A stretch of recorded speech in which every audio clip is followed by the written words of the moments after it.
What's up, y'all? Today we're going to go ahead and take a look at the new Dasaita Vivid13 head unit for the 2016 to 2023 3rd Gen Tacoma. I'm going to go ahead and walk you guys through the install process and all the features and give you guys my honest thoughts about it.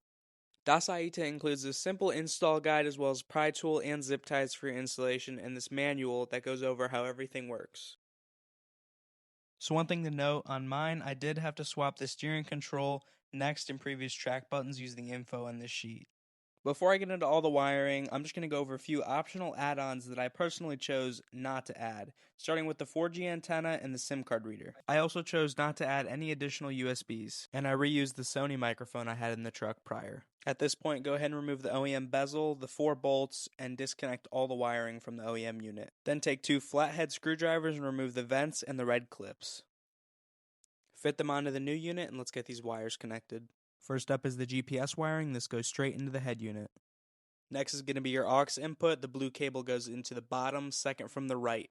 Your Wi-Fi antenna is going to go into its corresponding spot. Then the USB wiring goes into its corresponding spot on the head unit. This short cable marked microphone is obviously for your microphone. You're going to connect that to the head unit. On the right is going to be your audio output and cam in wiring that goes into the head unit.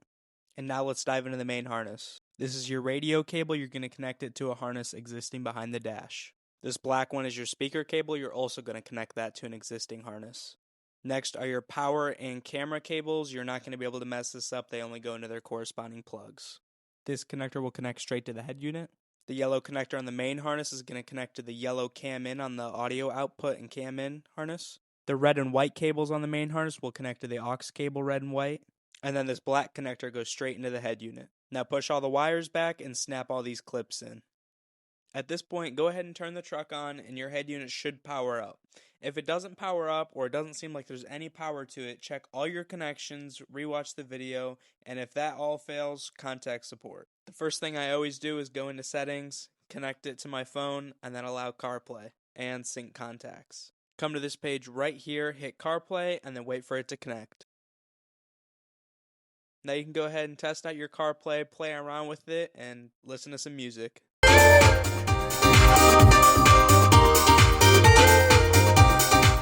So this right here is the default Android interface main page. As you can see here, this screen is just absolutely stunning on the truck. It blends in super well. It almost looks factory. Something that they also include is the knob here to give it that factory feeling.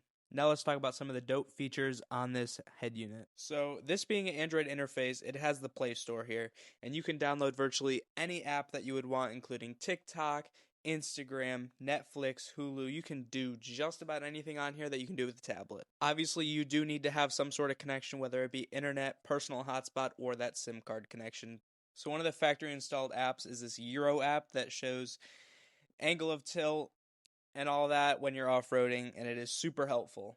So down there in the bottom right is going to be your quick access for seeing date, time, connecting to Wi-Fi, adjusting the volume and the brightness, as well as powering the head unit off, and a quick access to settings. So if you aren't super impressed with the audio yet, you can go ahead and go over to the equalizer, and you can adjust based on custom presets, adjusting your own, or the presets that they include for different genres of music. Then you can also adjust the delay, the DTS, volume, and frequency. So you can play around with this and figure out what works best for you. That just kind of allows you to customize and personalize your experience and how you want to hear the music. So for this next one, you do need a connection, but it's Netflix, and it is awesome. You can watch all your TV, movies, whatever. They do recommend not to do this while you're driving, but if you have a passenger, they can watch it. So let's go ahead and talk about a few ways that you can customize this to be personalized for you. Starting off, you can either choose the classic dashboard or the card view, just two different types based on preference, and then you can go ahead and change the wallpaper as well. They have a few preset options. I'm going to choose this mountain one, but you can also go ahead and upload your own. And if you hit display here, you can choose between light, dark, and auto mode for your appearance. At the top, if you hit brightness, you can choose between auto and manual. And then if you hit unit, you can choose your time format and your distance and temperature units. Under general, this is where you're going to update your unit. You can change the language. You can activate valet lock, or under this exit tab, you can fully exit scout, restart the system, or completely reset everything to factory setting. And then right here is where you're going to make your Wi-Fi connections. Now, this is my personal preference, but go under Features, Novo, and disable all these alerts unless you want to get driving alerts, and they are just these annoying pop-ups. Now, of course, this is an honest review, so I'm going to go over a few downsides here. So now starting off, the Android interface, it does feel a little cheap compared to some of the other units that I've worked with, but that's expected with any Android. I personally tend to keep my head unit in the CarPlay mode just because I think it's a lot cleaner looking. So at this price point, you obviously can't expect perfection, but there is a little bit of lag. And touching back on the Novo Scout alerts pop up, it almost feels like it's a pop-up ad when they pop up, and I had no clue how to disable them at first.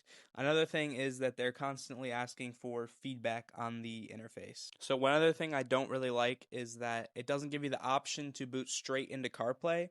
You have to connect to Bluetooth, scroll through the apps, hit CarPlay, and wait about 5 seconds for it to connect itself. So overall, the Dasaita Vivid13 is a very solid upgrade if you're looking to modernize your Tacoma's interior.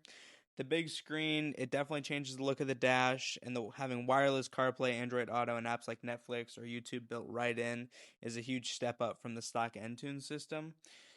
That said, it's not perfect, but nothing ever is. The boot time is fairly quick, but the interface can feel more like an Android tablet than a polished factory unit, and some of the features are more fun extras than things you'll ever actually use on a daily basis.